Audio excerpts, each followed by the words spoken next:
Title of this message is called Abide. Abide. It's a good Bible word. You don't use it a lot in normal language, but I want to talk about the word abide. I want to talk about remaining in the love of the Father. Remaining in the love of the Father. You know, when I think about this, and there's, as I was reading it, that word comes up about 60 times in the New Testament between the Gospel of John and then 1st, 2nd, and 3rd John, this concept of abide, abide, abide. And Jesus says, abide in my love. I'm the vine, I'm the branch. Abide in me and I in you. He's praying in John 15, 16, and 17. He says, Father, as you've loved me and abided in me, so I've loved these people. Now help them abide in me and I in you. And it's like, abide in me, abide in you. And it's like this thing of like living within this boundary of love, where it's like abide in the love of God. And there's this continual theme that comes up. How many of you know when God's got to tell you something 60 times, it's probably because you didn't hear it the first 59, right? Like, you need to know this. And so I've been meditating and chewing on this concept of abiding in the love of God. It's just hit me hard. And so if I look at, let's go to 1 John 4, 16 and 18. And so there's a lot of scriptures you could look at here. I'd encourage you just go through 1st, 2nd, and 3rd John and count the times that word comes up. It's over and over and over again. And so 1 John 4, 16 through 19 says this. So we have come to know and to believe that the love of God that the love God has for us. God is love, and whoever abides in love abides in God, and God abides in him. By this love is perfected with us, so that we may have confidence for the day of judgment. Because as he is, so are we also in this world. There is no fear in love, but perfect love casts out fear. For fear has to do with punishment, and whoever fears has not been perfected in love. We love God because he first loved us. How many of y'all thankful that God loved you before you were lovable? You know what I mean? He initiated his love for us. And so John over and over again talks about abiding in the love of God. And we talked about Romans 8 last week briefly about being children of God and being a child of God. And so often when the Bible's talking about God's love, he talks about God as a father. And for some of us, you may have grown up with a father that makes that hard to compute because you didn't necessarily feel the love of your father at home. I'm fortunate I did. My dad's a great man, loved us well. And I can relate to it when I think about being a dad myself. I've got 2 sons, but if I'm honest, I'm probably about I'm like a B+ dad. You know what I mean? Like, any parents in the room can relate to that. Like, you're like, yeah, I don't know if I'm an A. Like, you got some highlight reel moments where you're like, you feel like a great dad, and you're like playing catch in the yard, and it's like, I'm that guy, right? But then you have like these blooper reel moments as a parent too. You guys even have these where like, I'm thankful that there's like no Sports Center showing my blooper reel of times I screwed up as a parent, right? I've done it. I've said things I shouldn't have said, and I did things I shouldn't have done. And there's moments as a parent where I'm pretty sure there's going to be a therapy bill that's going to be coming my way in 20 years from my kids, right? Like, Dad, remember the time you said this? I don't know. Let's not overreact here, kids. Right? I'm a B+ dad, but there's some things that I do know. There's some things I know when I think about my kids and abiding. When they abide in my house, there are certain things that are going to be true. Now, I'm a visual learner, and so this example makes sense in my head, and I'm just kind of hoping it makes sense in yours too. All right. So when you think about the word abiding by, like you'll talk about abiding by a law or abiding by a rule, it's this thought of you stay within the lines of something, right? You stay within the lines, and I think what John and Jesus are saying is, hey, abide in my love. Find yourself, find your rhythms, find your mentalities, find your attitudes, find your way of life in between the lines of my love. So abiding the love sounds like there's a boundary here and there's a boundary there. And my lane in life is abiding within the love of God. Is this making sense so far? I can live within the lines of that. But what happens to me is the same thing that happens to you, is I find myself so often as a Christian believing in God, but living outside the lines of God's love. And I cross on one side into worldliness, or I'll cross into the other side into religion. Both of them are abiding outside the love of God, and we do it. We both do it. We all do it. I find myself in a seat over here, abiding in the love of the world, or I find myself over here letting weird religious attitudes creep into my head and heart about how God loves me. I'm going to talk through my experience with this, and as I do it, I have a sneaking suspicion that you're going to identify with some of these things. I know as a father there's certain things when my kids abide in my house that they're going to have. I don't, perfect love casts out fear. I don't think my kids, like, at night are like, hey, buddy, do you think Dad's going to feed us tomorrow? Think we're going to get kicked out?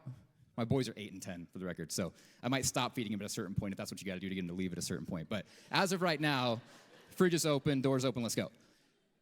But when I'm abiding in the Father's house, I'm going to find provision.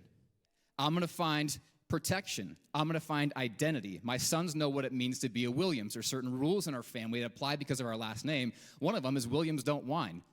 I've been saying that since they were like 2 years old. And like one of the shining moments of my A+ dad moments, this might actually make me a C-, I don't know, but it was when my 4-year-old son and my 2-year-old son was whining, as 2-year-olds often do. And I remember my 4-year-old went to my 2-year-old and said, hey, Jude, Williams don't whine. And I was like, yeah, now it might be a little harsh for a 2-year-old, but right, I was like, yeah, he gets it, he gets it, right? So there's things about being and abiding in my house that are just true. If you live in my house, my sons are going to find security. They're going to find stability. They're going to find provision. They're going to find belonging. They're going to find identity. They're going to find love. They're going to find direction. They're going to find correction when they need it. But as a father, and every parent in this room knows, even when you're correcting your kids in that lane, when they're abiding in your love, even when correction comes, it's because you see where that road goes and you try to stop it early. So when the correction of the Father comes in our heart and we're abiding our love, it's because he knows where that road goes. So living in the love of God and abiding in God's love is so great. Why do I so often leave it? It's the same reason you do. Let's go to Luke 15. 2 sons, 1 father, one went to worldliness, the other went to religion. If you grew up in and around church, you've heard this story before. But let's take a look at it through the lens of abiding in the Father's house. Luke chapter 15, verse 1, it says, now the tax collectors and sinners were all drawing near to him. And the Pharisees and the scribes grumbled, saying, this man receives sinners and eats with them. How many are thankful for a Jesus that receives sinners like you and me? Come on. Verse 11, so Jesus is sitting there, and physically he's got sinners on one side and the Pharisees on the other, and the tension is boiling. So Jesus tells this story, verse 11, there is a man who had 2 sons, and the younger son said to his father, Father, give me the share of property that is coming to me. And he divided his property between them. Not many days later, the younger son gathered all he had and took a journey into a far country, and there he squandered his property in reckless living. And when he'd spent everything, a severe famine arose in the country, and he began to be in need. So he went and he sold himself out to one of the citizens of that country, who sent him into the fields to feed pigs. And he was longing to be fed with the pods that the pigs ate, but nobody gave him anything. How many of y'all know when you sell yourself out to sin, it's a matter of time before you end up in the pig pen? It's a matter of time. It is a matter of time. And he's sold out. He walked out of the love of the Father. He left his Father's house. He left the provision. He stopped abiding in the love of the Father. And he said, I'm going my own way. And so he followed that road, and he ends up in the pig pen like many of you did in your life. Some of y'all sitting here in the pig pen right now. And you're like, yeah, I was in the pig pen last night, and I don't know why I'm in church on Sunday. You're in church on Sunday because you're going to receive the love of the Father this morning. That's why you're here, right? So you end up in the pig pens of life, and you go your own way. But when he had come to himself, he said, how many of my father's hired servants had more than enough bread, but I'm out here perishing with hunger? I'm going to get up and I'm going to go to my father. And so he sits down and he writes his speech. He's saying, Father, I've sinned against heaven and before you. I am no longer worthy to be called your son. Treat me as one of your hired servants. He arose and he came to his father, but when he was still a long way off, his father saw him and felt compassion and ran and embraced him and kissed him. And the son said to him, Father, he has a speech written down, remember, right? About how I'm no longer a son. He says, hey, I've sinned against heaven and before you. I am no longer worthy to be called your son. But before he can get the words out to say, hey, just call me your servant, his father cuts him off in the moment at verse 22 and says, the father said to his servants, bring quickly the best robe, put it on him, put a ring on his hand, shoes on his feet, and bring the fattened calf and kill it, and let us eat and celebrate. For this is my son was dead, and he is alive again. He was lost, and now he is found. And they began to celebrate. Now his older son was in the field. I want you to think about this, right?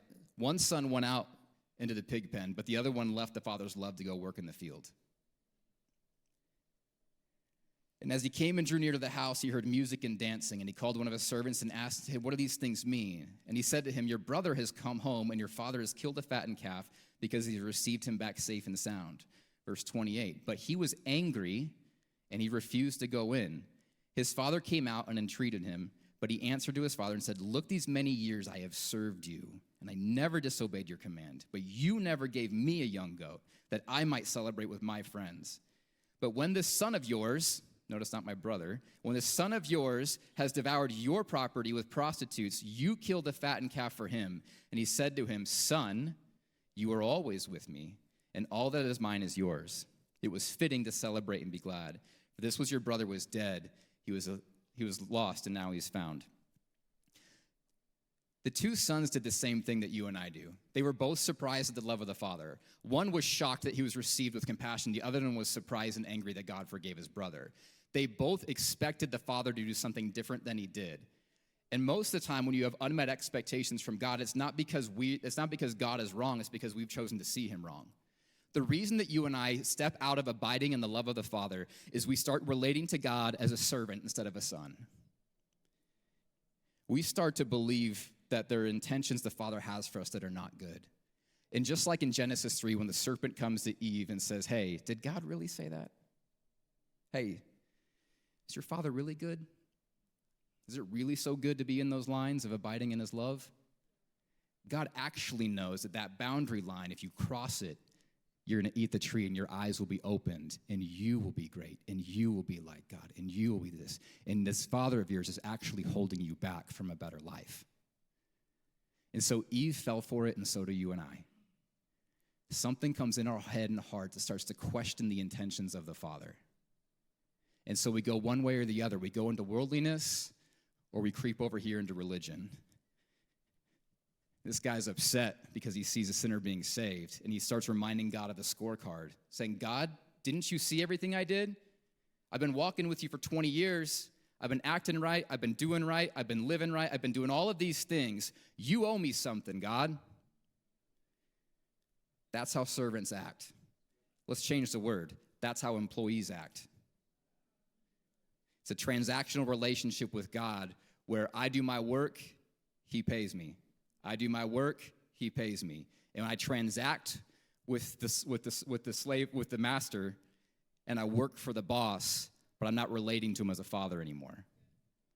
I owe him certain things, he owes me certain things. And we stop abiding with the Father. You know what I mean? Is this making sense? You guys picking up what I'm putting down so far? Okay. I end up in the seat way too often. I've been Christian a long time, but I can reduce my Christian life down to principled living and treating God like a vending machine. I do my part, he does his. I do my part, he does his. And here's the problem. You will reap what you sow, and if you sow the right things in a godly, principled life, you will reap good things in your life that are a fruit of the goodness of God. But you can take the relationship out of that because God operates on principles, and he cannot change. He will bless certain things in your life if you do it a godly way, but you can do it without a relationship with a father, and now you're working for your boss, not living as a son. I've been there. I can't tell if it's kind of quiet in here because you're like, wow, this guy's coming in kind of hard in the paint for his first time up there, you know?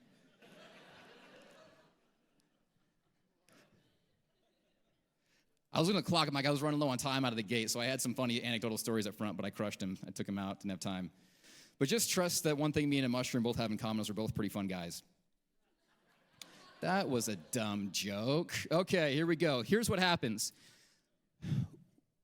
C.S. Lewis said this: when sin entered the world, our love was bent.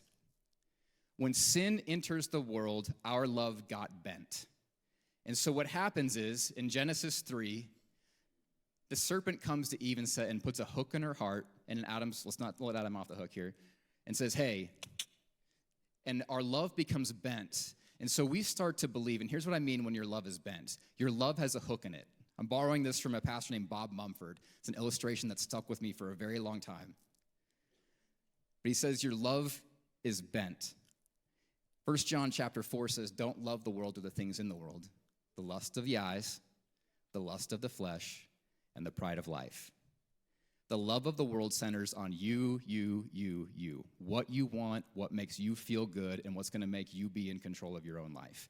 That is the world that we operate in. Look around. That's what it's about. It's about making you great. And he said, Eve, you'll be greater in your own eyes and the eyes of other people if you step out of the line, step out of the love of God and into this. And he puts a hook in her heart, and he convinces her that God has a hook in his heart. Here's what I mean by hook.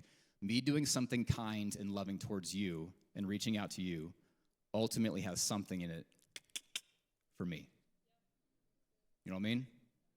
I'm doing something kind for you, but it's coming back to me.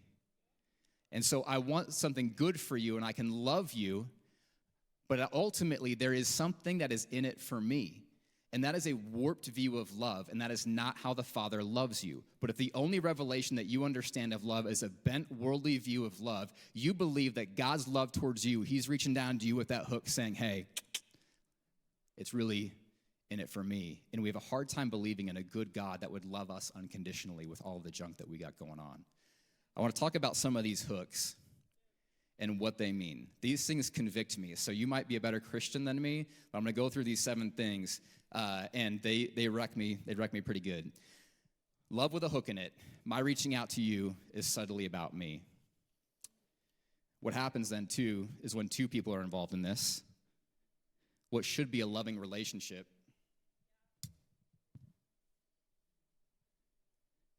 you've ever been in an argument with your spouse?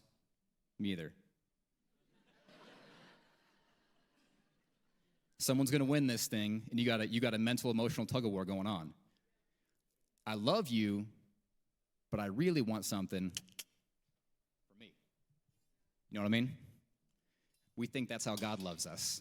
And when that's our revelation of God, we get really warped in our thinking, and we end up in the world or we end up in religion. 7 hooks. Hook number 1, look good.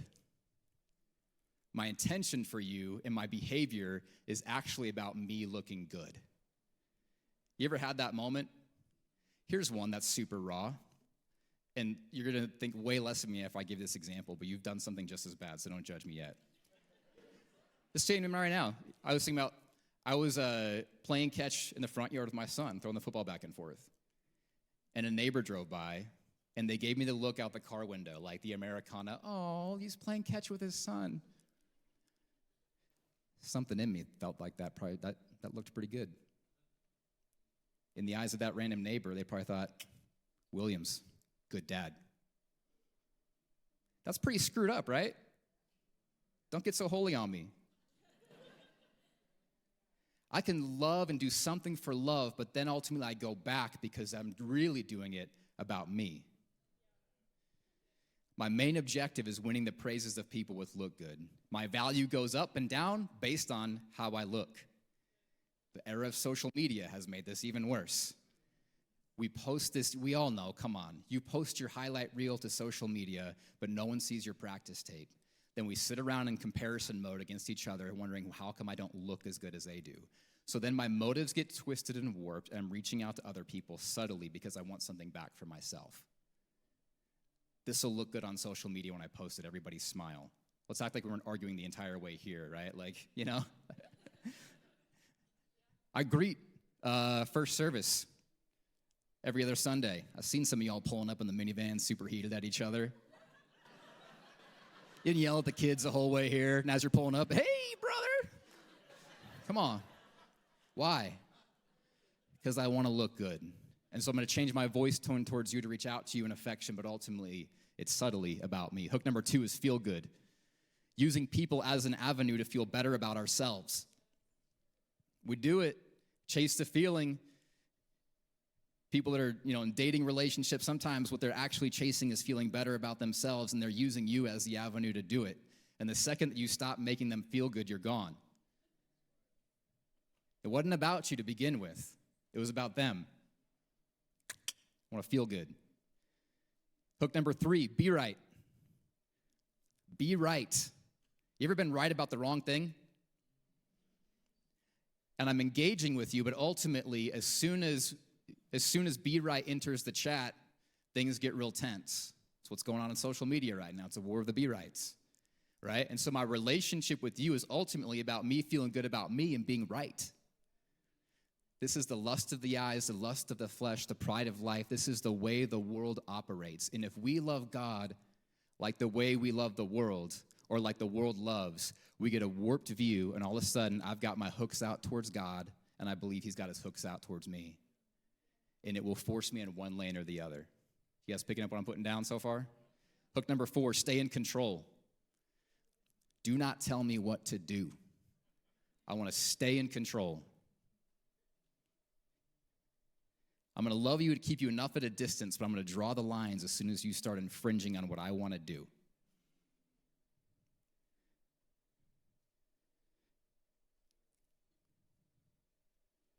Hook number 5, hidden agenda. I'm reaching out to you, but there's something in it for me. You ever had like an old friend from like high school reach out to you on Facebook to catch up? Oh, it's so great to hear from you. Then like a day later, you find out they're trying to sell you something. You want to join my team? Nah, fam, I'm good. Sorry, someone just got offended. Regular guys back next week, don't worry. But hidden agenda. We do it.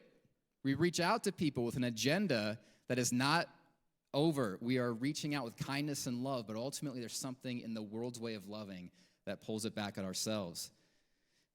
Number 6, personal advantage. I'm gaining something from having you in my life. You start to associate with people of influence and power. You don't even know or like them, but you want to be around them because you feel like being close to them will give you some kind of advantage in life. Hook number 7 is remain undisturbed. Remain undisturbed.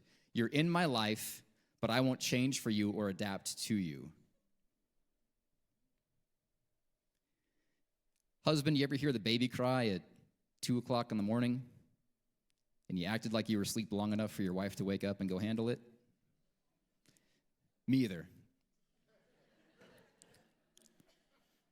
Remain undisturbed, right? Don't disturb me. I love you, but I really love me and would rather me not be disturbed. Some of you are looking at me like, wow, I can't believe they gave this guy the microphone. He is so foul. Other of you guys are like, oh, snap. I got to have a conversation with my spouse when I get home. We leave the Father's house. Both sons left the Father's house for the same reason that you do. They have a warped view of God. The younger son, at the end of his rope, he says, or at the end of his road, he says, or he leaves because he thinks he can do better on his own. The Father's house where he had provision, he had everything that he needed. He comes back to God and says, I'm better off on my own. I'm going to go do it my way. So he takes what the blessings that God has given him, his father's, and he takes off. And when he gets to the end of the pigsty, or in the pig pen, his resolve is, it was better off to be a servant in his house. So he's expecting to go back, and he was like, I'll be a servant. That's what I deserve. That's what I deserve, right? So he says, I will be a servant in his house. And so he begins to relate to God as an employee, not a son. I'm going to work it off. I'm going to be, I'm not going to live in the house anymore. I'll do whatever. Just put shoes on my feet, and food in my stomach. I'll do whatever it takes to come back. And some of y'all were so far from God when you got saved, or you're so far from God this morning that you think that you have no right coming back into the Father's house. You think that the best you'll ever be in the house of God is a servant. And so you hang around on the periphery of this church, on the periphery of people's lives, hanging on the outskirts, not really getting involved, sneaking in late, heading out early. Why? Because I don't deserve to be anything but a servant in my Father's house. I messed up so bad. Let those righteous, holy people who look so good on Instagram be the sons and daughters in God's house. I want to be in God's house, but my ceiling stops at servant, because if I were God, that's all I would want. That's all I would allow. We project our love limitations on an unconditionally loving Father and think that the ceiling of his love is as ceiling as our love. And if you were God, sure, you would only let him come back as a servant, but that's not the God that we serve. The God that we serve so scandalously waits at the doorstep looking for you, looking for you. And all he has to do is, as he comes to himself and he says, I'd be better off abiding in the Father's house. And as he takes steps back, I can see him at this line, right? At the line of, I'm going to come back into my Father's house. He can't even cross the line yet, but the momentum carrying forward stirs the heart of the Father, who's saying, here he comes. He's coming back, guys. He's coming back. This morning, you might be here this morning and you might think, hey, I've gone back so far, but the love of the Father waits, watches, and looks for you to take one step back in to the line of abiding back into the Father's house. There's nothing lost for you. His forgiveness is scandalously good. It is ridiculous. He will forgive you more than you can imagine. His grace will meet you more than you can imagine. His love for you will meet you more than you can imagine. And you might be someone who's actually been in and around church for years and years and years, and you think this story is about when you got saved 12 years ago. Maybe the story's about you right now because you got saved, you'd experienced the Father's house, but you took a journey a long time ago because you put your hooks in God and you thought he had his hooks on you, and you left years ago following the ways of the world, living in a frustrated life, claiming to be a follower of Christ, but relating to God as a servant. That's not what he called for you to do. He called for you to be a son in the house and step back in and receive everything that the son is entitled to. His love, his provision, his joy, his mercy. You are entitled to every bit of that the second you walk back in, but you got to take the step back in. His love's like a waterfall. It can't shut off, but you have to position yourself under it. It doesn't end. It's unending. It just keeps pouring and pouring and pouring and pouring, and it doesn't make sense how much the Father loves you. But you got to position yourself back in mentally, emotionally, drop your hooks, and receive the love of God that has no agenda for your life other than to love you. And admit that the commandments and the lines, Jesus says in John 15, my commandments are that you would have your joy be full. These guidelines that exist are the same ones you'd give your kids. Don't touch the stove. Don't make a dumb decision. His voice comes in, right? I always tell my sons, hey, don't do something on the not smart list. You know, like, that's my great fatherly advice. But they know it. I'm like, hey. And they're like, Dad, it was on the not smart list. I did it anyway, right? We leave the Father's house because we have our hooks, and we believe the lie that God has hooks in his heart. We reduce him to our level, and we stop abiding in his love. Love is vertical, love is horizontal, right? Love me, love others. Pretty simple. When you're abiding in the pig pen, I've left the Father's house, and I'm abiding over here in the world system of look good, feel good, be right, stay in control. It's about you. Make your name great. Go make more money. Get that bigger house. Impress those people that you don't even know with stuff that you can't afford, like drowning in consumer debt. You know what I mean? Like, this is the world system, and there's hooks all over that. Think about it. None of that has to do with you. It's all got, none of that has to do with loving other people. It's all about you and self-glorifying yourself. The problem is you know how screwed up you are. So on one hand, you're trying to glorify yourself. On the other hand, internally, you know how many how many problems you got. So we live in this dichotomy of like, I'm trying to glorify this thing that's actually a hot mess. And if people really knew how much of a hot mess I was, they wouldn't think I was so great. Y'all been there? So our horizontal life, when we've got living in the pig pen, we live in comparison. Name of the game.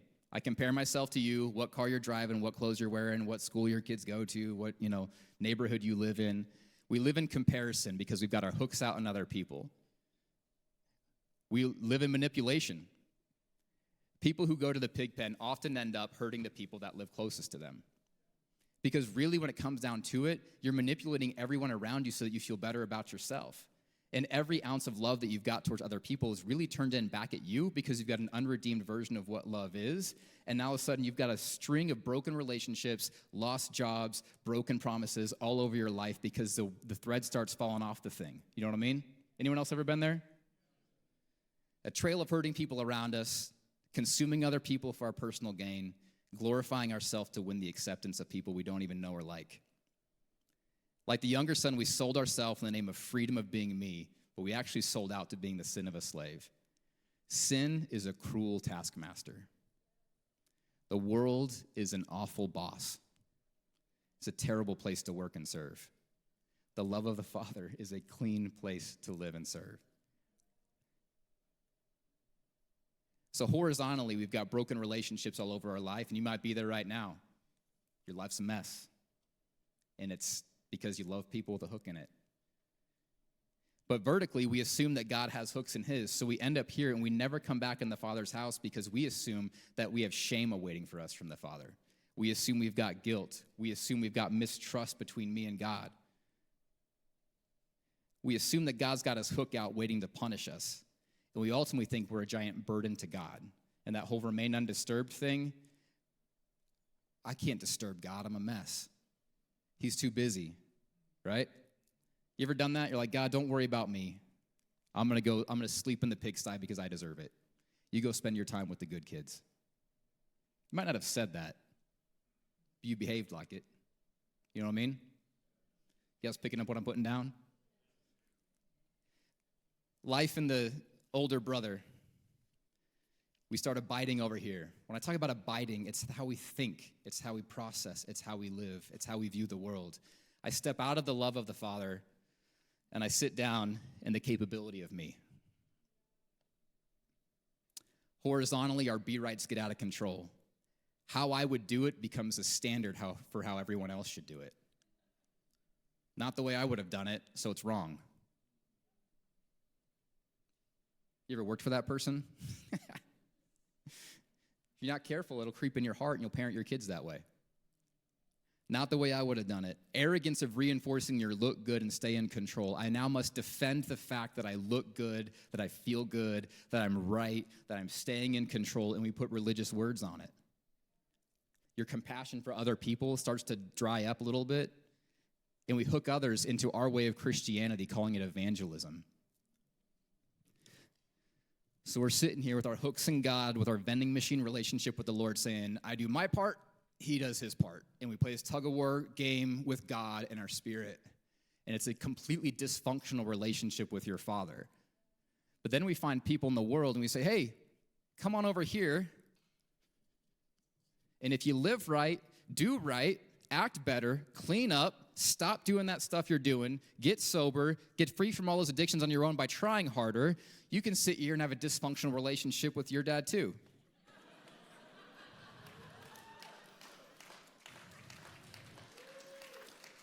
And we call it evangelism. People don't need TED Talks with a little bit of Bible mixed in to get saved. What they need is an encounter with the presence of a living God. What they need is to understand that there's a Father that loves them uncontrollably. And that's what changes things. Step one of getting the hooks out of your heart is this. Receive God's love for you. Receive it. It's a gift. The person in this seat thinks they don't deserve it. And they think they'll never be good enough. Problem with this person is they think they do deserve it. It's not about deserving. That's not love. That's stuff with hooks in it. You know what I'm saying? That's a tug-of-war between you and the Lord. I think that God owes me for my good works. This person actually prefers the relationship of employee instead of father, because then you can keep God in your box. You know what I mean? I did my part, he does his. I stay in control. I manipulate God for what I want to get out of it. If it sounds if it sounds kind of raw, it's because this is where I was a few years ago. It was about me and my righteous living and living a good, godly, principled life and reaping the benefits of it. And I was. The hardest test to pass in life is not the test of failure. I would tell you it's the test of success. And when you taste success and you start living on the accolades and praises of people, you can quickly put some religious language on that and believe it's all God's blessing. And maybe it is, maybe it's not, but it doesn't matter because Jesus is saying it's not about that. You become like Nicodemus saying, what must I do to be born again, the Pharisee? And he's like, it ain't about what you do, Nicodemus. He's like, what's the way? What do I got to do? What do I got to do? What do I got to do? God, what do you want from me? What do you want from me? It's Monday morning, 8 o'clock. What do you want from me, boss? Jesus comes back in to Nicodemus, to the religious spirit, and says, I am the way. I am the truth. I am the life. Nicodemus, just take a step over and start to abide in the love of the Father, not the praises and opinions of people. We leave the Father's house for the same reason the younger son and the older son did. I don't know what the cue is for the guy with the music to come out to make this sound real spiritual at the end. You know what I mean? Thanks, Tyler. My favorite, like I'm a church kid. I grew up in the church. So like I watch church like I watch football sometimes. My favorite is when it surprises the preacher because they've lost track of time. And they're like just like on point 2. And then it's like, doo-doo-doo-doo. And they're like, what are they doing here? And my favorite is like this guy who's got to do it, right? Like, it's like they're always kind of creeping out, and they know that when they hit that first strand of the guitar, the preacher's going to be surprised, and they're like,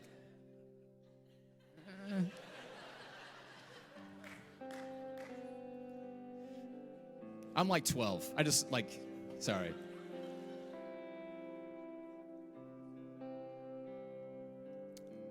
Where are you abiding this morning? Really, I'm not asking if you're saved or not. Jesus was talking to his disciples when he said, I'm the vine, I'm the branch, abide in me. They'd walked with Jesus, but he still was an imperative, like, hey, don't stop abiding. I'm not asking if you're saved or not. I'm saying, where are you abiding? Where's your head? Where's your heart? Are you a son and a daughter or an employee? Are you truly abiding in the center lane and love of God? Or at some point, the last season, the last month, the last couple years, have you really started to abide over here in really just a worldly way of thinking about things? Arguing with strangers on the internet? And you're on the track to the pig pen. Maybe you are in the pig pen. And there's so much shame and guilt hanging out in your heart and in your life. You think all I'll ever be is a servant again. Can I encourage you this morning that that's not all God has for you? There's no second-class citizens in the kingdom of God. And all it takes is one step. He loved you first. One step. Take a step. And get back in the identity and realize, wait a minute, just because my love is warped and messed up and I've not related to people in a healthy way, and maybe my dad was messed up growing up, and I have a hard time understanding a love like that, provision like that, identity like that, security like that, safety like that. This morning, I think God wants to give you that revelation of his love. And when you love God, you start to understand. In 1 John, he says, we love the Lord and we follow his commands, but his commands are not burdensome. When you receive the revelation of God, you understand that obeying the word of God is actually about him loving you, not about throwing burdens onto you. Do you find yourself in this seat this morning? Where going to church is kind of just what you do, and your relationship with the Lord's grown stale over the years and it's cold. And like the old married couple that stayed together for the kids, that also kind of describes your relationship with Jesus this morning. You're kind of doing it for the look, for the kids. So we go through these religious routines, but if you're honest with yourself, you're like the older brother in the field. And when his will gets crossed and he sees his younger brother, the balloon pops and he says to his father, I did this, but you didn't do that, and I did this, and you didn't do that. And you have a growing resentment in your heart towards your father because you think that he's your boss and not your father. And he said, son, all that I've ever had has always been yours. Work in the field, live right, be holy, do the right thing. You should. But you do it as an outward working of having received the love of God in such a profound way that it changes my life into holiness and righteous living. And I'm not now doing it to earn something from a God or earn a paycheck every 2 weeks from like the cosmic bank. I'm doing it because I love the Lord. And I've received his love. And over time, what he's doing is he's beginning to straighten my hooks out. God, I don't know how to love, but would you help me? Would you help me begin to straighten this thing out bit by bit by bit? You guys stand with me? Close this thing out. We'll dismiss service here in just a minute, but, this is, it's been my journey. I've spent a lot of time in both of these seats. And the best thing you can be right now is be real. Get real with yourself for a hot second here. Which seat are you in? Are you abiding in the middle? Giving and receiving love from the Father unconditionally? Are you living in the world system of being good, looking good, staying in control? Or are you over here in the box trying to control God with your good works? I've been in all three. I know what it's like. I'm like a tour guide to these places. Where are you at? Pick one. You here? You here? Or you here? I'm going to ask our ministry team to come forward, and we'll dismiss the service. But I would like to just give you an opportunity. Like, you ever been in church and like sometimes it's like a word and you're like, oh, cool, good word, like what's for lunch? And sometimes you're like the Holy Spirit's like hitting you hard. You know, you ever been there? Where you know that God is talking to you about something this morning. You know that his love is coming at you this morning. If you've never experienced the love of God in a profound way, if you find yourself when you're like, I identify with that person who's got so much shame, I just think I'm a B player in the kingdom of God the rest of my life. Or maybe over here, you're like, if I'm honest, my love for the Lord has just gone really cold. I'm living good, I'm looking good, but there's no love in my life towards the Lord. And as we sing songs of worship, you're like kind of just going through the motions. You're like, do I really? Like, you know what I mean?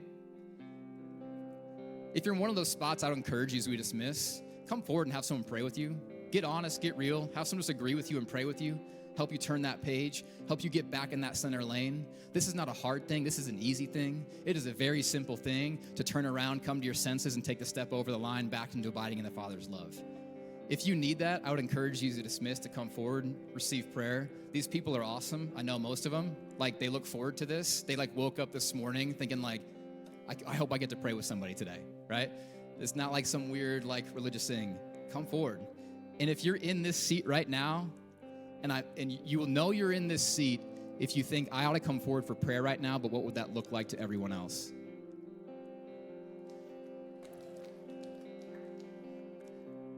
Ask me how I know. I'm a preacher's kid. I know all about trying to look good at church. Let's pray and we'll dismiss. After I dismiss, come forward if you want to and if you need to. Father, I thank you for your love. God, I thank you for your scandalously good love. God, I thank you that you don't love like I love. God, I thank you there's no hooks in your love. God, I thank you that you don't need me to look good. You're not trying to use me to stay in control. God, you don't need me to feel good. God, you love me because you love me. God, I thank you that you loved us first. God, I thank you that you love us better. God, this morning we receive your love. We receive your love.